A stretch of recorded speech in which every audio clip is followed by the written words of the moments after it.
اعوذ باللہ من الشیطان الرجیم، بسم اللہ الرحمن الرحیم۔ محترم ناظرین، دوبارہ آپ کی خدمت میں حاضر ہیں وقفے کے بعد۔ تو بحث جو ہے وہ جاری ہے اللہ کے وعدوں کے حوالے سے۔ سورہ نور کی آیت نمبر 55 جو ہے وہ آپ کی خدمت میں عرض کر رہا تھا۔ وَلَا يُبَدِّلَنَّهُمْ، تیسرا وعدہ پروردگار کا یہ ہے کہ پروردگار تبدیل فرما دے گا، یقیناً بدل جائیں گے حالات، من بعد خوفہم امناً، مشکلات آئیں گی، پریشانیاں ہوں گی، اور سارے کی ساری پریشانیاں جو ہیں وہ خداوند عالم ان کو دور فرمائے گا، اور بالآخر زمین پہ اہل حق ہی کی حاکمیت ہوگی۔ بہرحال پروگرام کے اس حصے میں ناظرین بھی ہمارے ساتھ شامل ہو سکتے ہیں اپنے کالز کے ذریعے۔ تو بالآخر جو ہے وہ زمین پہ خداوند عالم کا اقتدار جو ہے وہ قائم ہوگا، اور آخری مکتب، آخری سسٹم، آخری پولیٹیکل سسٹم، آخری سوشل سسٹم، آخری اکانومیکل سسٹم جو ہے وہ وہی ہوگا جو کہ دین نے پیش کیا ہے۔ گویا یا جس کو قرآن نے ارشاد فرمایا لِیُظْہِرَہُ عَلَى الدِّینِ کُلِّہ، تمام تر ادیان، تمام تر مکاتب فکر پر، تمام تر ازمز پر، تمام تر آئیڈیالوجیز کے اوپر وہی آئیڈیالوجی کامیاب ہوگی، اسی کی حاکمیت ہوگی جس کو خداوند عالم نے اپنے برگزیدہ نمائندوں کے ذریعے انسانوں تک پہنچایا ہے۔ کالر ہیں ہمارے ساتھ۔ السلام علیکم۔ وعلیکم السلام سید بادشاہ مزار شریف، کیسے ہیں؟ جی بسم اللہ، علیکم السلام ورحمۃ اللہ۔ سرکار میں آپ کا انتظار بڑے دنوں سے کر رہا تھا کہ آپ لائیو آئیں تو آپ سے ایک بات کہوں سلامت رہیں آپ۔ کہ پچھلی بار جب میں نے آپ سے سوال کیا تھا جی جی کہ قوم کو کیا تیاری کرنی ہے، تو آپ نے ایک جواب دیا تھا کہ نظام عدل کو سمجھنے اور اس پر عمل کرنے کی صلاحیت پیدا کرنی ہے۔ تو میں سمجھتا ہوں کہ یہ آپ کی جواب جو تھا وہ بہت ہی پیارا اور پرمغز تھا۔ میں آپ کا شکریہ ادا کرنے کے لیے آپ کو صرف فون کیا ہے کہ آپ نے مجھے ایک جواب دیا جو ایک بہت ہی آسن تھا، اور آپ کا بہت بہت شکریہ سرکار، شکریہ جی۔ انشاءاللہ اللہ آپ کو صحت و سلامتی عطا فرمائے۔ روایت ہے نبی جعفر علیہ السلام، امام محمد باقر علیہ السلام سے، کہ یہ جو قرآن کریم کی آیہ مجیدہ ہے الذین ان مکناہم فی الارض اقاموا الصلاۃ وآتوا الزکاۃ۔ غالباً کالر ہیں۔ ہلو السلام علیکم جی۔ وعلیکم السلام۔ Brother, can I ask, when is Shab Barat? Is it tonight or tomorrow? It's tomorrow. It's tomorrow. Okay, Yes. thank you very much. Okay, thank you. خدا حافظ۔ تو اس آیہ مبارکہ کے بارے میں کی تفسیر کے حوالے سے امام باقر علیہ السلام سے کسی نے پوچھا مولا کہ اس آیہ مجیدہ جس میں اللہ فرماتا ہے کہ اگر ہم ان کو اقتدار زمین پہ دیں گے تو نماز کو قائم کریں گے، زکوٰۃ کو ادا کریں گے، تو اس سے مراد کون ہے؟ قال، آپ نے ارشاد فرمایا هذه لآل محمد صلوات اللہ علیہ المہدی و صحابہ، یہ جو ہے وہ آل محمد کے بارے میں ہے کہ وہ زمانہ جب آئے گا اور خداوند عالم ظاہر ہے کہ ابھی اقتدار کامل طور پہ ملے گا، ابھی صالحین کو اقتدار میسر نہیں آیا۔ یہ حضرت مہدی ہیں، آپ کے اصحاب ہیں، یملکہم اللہ مشارق الارض و مغاربہا، اللہ مشرق و مغرب جو ہے وہ ان کے ہاتھ میں دے گا، یظہر الدین، دین ظاہر ہوگا، یمیت اللہ عز و جل بہ و بصحابہ البدع والباطل، مہدی علیہ السلام اور آپ کے جو چاہنے والے ہوں گے ان کے ذریعے زمین سے بدعت اور باطل جو ہے وہ ختم ہو جائے گا۔ لہذا یہ جو مرحلہ ہے جس کو انتظار کا ہم فیز کہتے ہیں، اس فیز میں جیسا کہ ابھی بھی شاہ صاحب کی کال تھی، بہرحال ان کی مہربانی ہے، انہوں نے پسند فرمایا جواب کو، تو اس فیز میں بنیادی طور پہ کچھ بنیادی کام کرنے والے ہیں۔ میں اس بات کو دوبارہ ایک بار تھوڑا سا چند ایک اور زاویوں سے عرض کرنا چاہوں گا، اور وہ ظاہر ہے کہ جب ہم کہتے ہیں مہدی علیہ السلام آئیں گے تو دین کی حاکمیت، دین کی قدرت، دین کی حکومت ہوگی تو اس قدرت اور حاکمیت کے لیے ظاہر ہے کہ یہ سادہ کام نہیں ہے کہ پوری زمین کے اوپر پورے انسانوں کے لیے تمام تر نوع بشر کے لیے، بلکہ حضرت مہدی علیہ السلام کی حکومت کی وسعت تو ایسی ہے کہ روایات میں جو الفاظ موجود ہیں انشاءاللہ حضرت کے زمانے میں عدالت کی شکل کیا ہوگی انشاءاللہ اس پہ بھی بات کریں گے اپنے آئندہ پروگراموں میں، خداوند عالم توفیق عطا فرمائے۔ تو وہ عدالت کس سطح کی ہوگی اور اس حکومت کی نورانیت کس کس کو میسر آئے گی، وہ نہ فقط انسان بلکہ زمین پہ رہنے والے ہر جاندار، ہر حیوان، فضاؤں میں اڑنے والے تمام تر اللہ کی جو مخلوقات ہیں، وہ چاہے انسان کو نظر آتی ہیں یا نظر نہیں آتی، ان تمام کو فیض ملے گا اس حکومت کا، اس دین کی نورانیت کا تمام کو یہ فیض میسر آئے گا، اور کس قدر عظیم سطح کی وہ عدالت اور معنویت ہوگی انسان اس کا فی الحال ابھی تصور انسان نے کیا ہے، دیکھا نہیں ہے۔ جی کالر ہیں ہمارے ساتھ، السلام علیکم۔ وعلیکم السلام قبلہ۔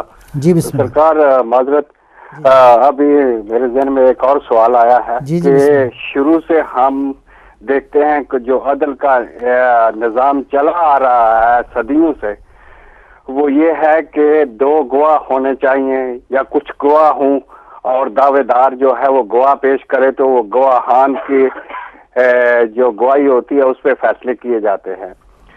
تو یہاں پر کئی لوگ جو ہیں وہ ایسے گواہ چست لاتے ہیں کہ وہ اپنے جرم کا جو کیا ہے اس سے ان کو بچت ہو جاتی ہے۔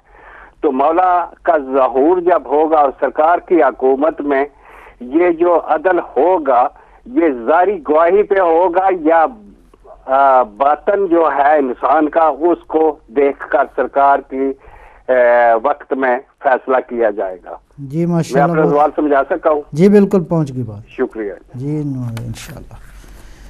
تو میں اسی سوال بحث بھی یہی ہو رہی ہے ماشاءاللہ، سوال بھی ٹھیک اور بالکل موضوع کے مطابق ہے۔ میں پہلے تو عرض کروں کہ وہ جو عادلانہ نظام ہے اس کی تھوڑی سی وسعت کو سمجھنے کی ضروری ہے۔ عدل کی ایک صورت یہ ہے کہ یہ فیصلے جو ہیں عادل گواہ کے وسط کو درمیان میں ڈالا جاتا ہے اور فیصلے ہوتے ہیں۔ عدالت کا مفہوم اس سے زیادہ وسیع ہے، اگرچہ یہ بھی اسی عادلانہ نظام کا ایک حصہ ہے۔ میں پہلے اس بات کو عرض کر لوں، اس کے بعد پھر اس وسعت کو میں عرض کروں گا کہ یہ جو آج عدالتوں پہ فیصلے ہوتے ہیں، اور تاریخ میں دین کا حکم یہی ہے کہ فیصلے عدالتوں میں اگر ہوں تو وہ گواہوں کی بنیاد پہ، البتہ گواہ سچے ہونے چاہیے۔ یہ جو گواہیاں آج جھوٹیاں آتی ہیں اور ان کی بنیاد پہ فیصلے ہوتے ہیں، ظاہر ہے کہ یہ گناہ ہے، گناہ کبیرہ ہے جو لوگ جھوٹیاں گواہیاں دیتے ہیں اور پھر ان گواہیوں کی بنیاد پہ فیصلے ہو جاتے ہیں۔ مہدی علیہ السلام کی حکومت ایسی نہیں ہے کہ جھوٹے گواہ کی تشخیص نہ کر سکے، نہیں، ایسا عادلانہ نظام ہوگا کہ کسی کو جرأت نہیں ہوگی، اور اگر جرأت کرے گا تو ڈیٹیکٹ ہو جائے گا، پتہ چل جائے گا کہ یہ شخص جھوٹی گواہی دے رہا ہے۔ بہرحال میں اس کی تفصیل میں بھی نہیں جاتا۔ تو عدالت کے مفہوم کو تھوڑا سا دینی تناظر میں سمجھنے کی ضرورت ہے کہ یہ عدالت کا مفہوم کس سطح پہ ہے، جو جس عادلانہ نظام سے زمین پہ رہنے والے انسانوں کو فائدہ ہوگا، زمین پہ رہنے والی مخلوقات کو فائدہ ہوگا، ہواؤں میں اڑنے والے پرندوں کو فائدہ ہوگا، تمام تر مخلوقات کو فائدہ ہوگا، اس عادلانہ نظام کا کیا معنی ہے؟ بنیادی طور پہ عدل کی جو تعریف کی ہے علماء نے، اس میں ایک تعریف یہ ہے وضع الشیء علی موضعہ، اور اس کا ترجمہ یہ ہے، مفہوم یہ ہے کہ ہر چیز اپنے مقام پہ ہوگی، جس کا حق ہے اس کو میسر آئے گا، جو چیز جہاں پہ ہونی چاہیے وہیں پہ ہوگی۔ اسی لیے ارشاد فرمایا کہ یہ ساری کائنات، اللہ کے کائنات جو ہے، قامت السماوات بالعدل، یہ سماوات اور زمین و آسمان کا جو نظام قائم ہے یہ اسی عادلانہ نظام کی وجہ سے قائم ہے، یعنی گویا بالفاظ دیگر خالق ہستی نے اس لیے اس کائنات میں حسن باقی ہے، اس کائنات کا نظام باقی ہے کہ خالق ہستی نے جس ٹریک پہ اس نظام کو خلق کیا ہے ادھر سے ادھر نہیں ہوتا، اور جو جہاں پہ ہونا چاہیے، جہاں پہ بارش ہونی چاہیے وہاں بارش ہوتی ہے، جہاں گرمی ہونی چاہیے وہاں گرمی ہوتی ہے، جہاں موسموں کی تبدیلی کے حوالے سے جو تبدیلی، یہ حکمتیں ہمیں نہیں سمجھ میں شاید ساری آ رہی، لیکن یہ ساری کائنات اگر اپنے محور پہ قائم ہے تو اس عادلانہ، اب جب ہم کہتے ہیں عادلانہ نظام تو عادلانہ نظام کے مقابلے میں ہے طاغوتی نظام۔ اب طاغوتی نظام جو ہے، طاغوت جس شکل میں بھی ہو، دیکھیں طاغوت کی مختلف شکلیں ہیں، یہ جو ظالم حکمران، طاغوت یعنی سرکشی، طاغوت کا جو نظام ہے وہ طاغوت ممکن ہے زور، دھونس، دھاندلی کے ذریعے طاغوت قائم ہو جائے، ممکن ہے مال و دولت کے ذریعے یہ طاغوتی نظام قائم ہو جائے، ممکن ہے طاقت کی وجہ سے یہ قائم ہو جائے، لیکن اس کے مقابلے میں عادلانہ نظام سب کچھ جو کچھ قائم ہوگا اس کا ایک ہی محور ہوگا، اور وہ ہے رضایت پروردگار، وہ ہے اللہ کی رضا، وہ ہے خوشنودی پروردگار، اور اس کی بنیاد تقوی ہے، اس کی بنیاد ایمان ہے، اس کی بنیاد دین کے بنیادی عقائد ہیں۔